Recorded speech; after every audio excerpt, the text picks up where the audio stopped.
नमस्कार दोस्तों, मैं हूं Brigitte Dighe, Art of Living teacher, और स्वागत है आप सबका भगवत गीता के इस नए सेशन में।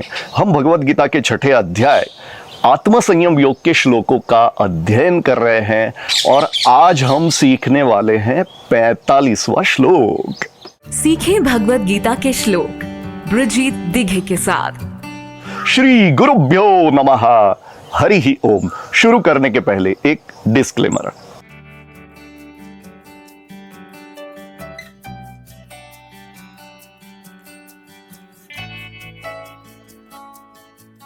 ओके, तो दोस्तों, अगर आपने इस ब्रिजित दिघे चैनल को अब तक ना सब्सक्राइब किया हो तो जरूर सब्सक्राइब कर ले। और इस वीडियो के डिस्क्रिप्शन में मैंने मेरा जो भगवत गीता का एक ग्रुप है जो टेलीग्राम पर है उसकी लिंक रखी है, उसको आप जरूर ज्वाइन कर लीजिए। हर बार मैं नया वीडियो यूट्यूब पर अपलोड करता हूं तो मैं इस ग्रुप में उसकी लिंक शेयर कर दूंगा। तो चलो शुरू करते हैं 45वें श्लोक की पहली लाइन के शब्दों के परिचय के साथ। पहला ही शब्द प्रयत्नाद्यतमानस्तु। प्रयत्नाद्यतमानस्तु, ये एक ही शब्द प्रयत्नात्, यतमानः और तु, इन तीन शब्दों की संधि से बना है। प्रयत्नात्, यतमानः, तु। और उच्चारण कैसे करेंगे? प्रयत्नाद्यतमानस्तु योगी संशुद्ध किल्बिषः। अब मैं संशुद्ध किल्बिषः ऐसे बोल रहा हूं, आप संशुद्ध किल्बिषः ये बोलेंगे तो भी चलेगा। तो पहली लाइन कैसे हुई? प्रयत्नाद्यतमानस्तु योगी संशुद्ध किल्बिषः। दो बार उच्चारण कर लेते हैं, चलो। प्रयत्नाद्यतमानस्तु योगी संशुद्ध किल्बिषः। प्रयत्नाद्यतमानस्तु योगी संशुद्ध किल्बिषः। दूसरी लाइन पर चलते हैं। अनेक जन्म संसिद्धः, यहां पहला भाग समाप्त होगा। वो जो आधा स है वो निकल जाएगा और अब कैसे शब्द बनेगा? अनेक जन्म संसिद्धः और ततो, इस शब्द से दूसरा भाग शुरू होगा। अनेक जन्म संसिद्धः, विसर्ग आ गया, और ततो याति पराम गतिम, ये दूसरा भाग हुआ। ठीक है ना? ततो याति पराम गतिम। दूसरी लाइन कैसे हुई? फिर से एक बार। अनेक जन्म संसिद्धः ततो याति पराम गतिम। दो बार उच्चारण कर लेते, चलो। अनेक जन्म संसिद्धः ततो याति पराम गतिम। अनेक जन्म संसिद्धः ततो याति पराम गतिम। इस 45वें श्लोक का हम एक बार पुनरावर्तन कर लेते हैं, चलो। प्रयत्नाद्यतमानस्तु योगी संशुद्ध किल्बिषः। अनेक जन्म संसिद्धः ततो याति पराम गतिम। तो अब हम इस श्लोक का अर्थ समझते हैं। जोरदार अर्थ है। प्रयत्नात् यतमानः तु, यतमानः का अर्थात कमिटेड, जो लगा हुआ है। यततो ऐसे भी एक शब्द आ चुका है पिछले श्लोकों में। यतमानः लगा हुआ है, कमिटेड है। किस में लगा हुआ है? प्रयत्नात् यतमानः, जो प्रयत्नशील है, जो कमिटेड है, एफर्ट्स कर रहा है। ठीक है, एंथुजियाज्म के साथ एफर्ट्स कर रहा है। प्रयत्नात् यतमानः तु योगी संशुद्ध किल्बिषः। किल्बिष का अर्थ ऑलरेडी मैंने बहुत सारे श्लोकों में बताया ही है कि किल्बिष का अर्थ होता है दाग धब्बे। संशुद्ध किल्बिषः, सब दाग धब्बे निकल गए हैं। ये पहली लाइन का अर्थ हुआ। और दूसरी लाइन अनेक जन्म संसिद्धः। अब अनेक जन्मों की साधना से जो सिद्ध होता हुआ, देखिए रोज साधना करते हैं ना, तो रोज के रोज आप एक स्टेप ऊपर चढ़ते हो। आप अपने योग मार्ग में प्रगति स्टेप बाय स्टेप कर रहे होते हो।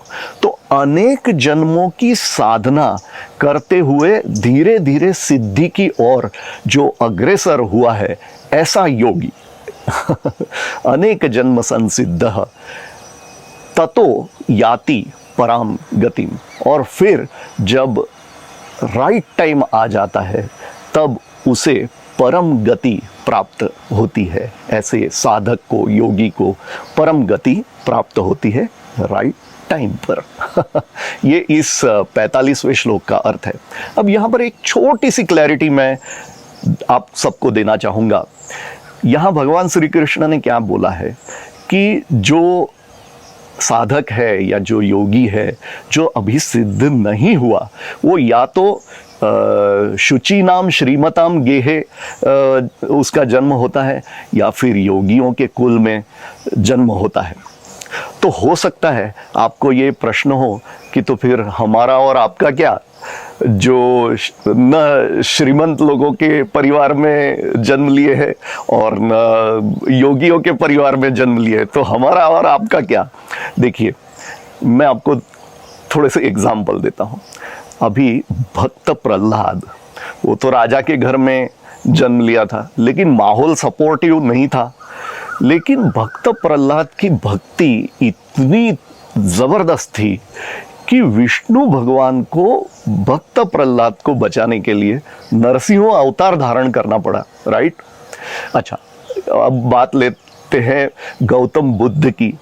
तो वो भी तो राजा के घर में ही पैदा हुए थे, सिद्धार्थ।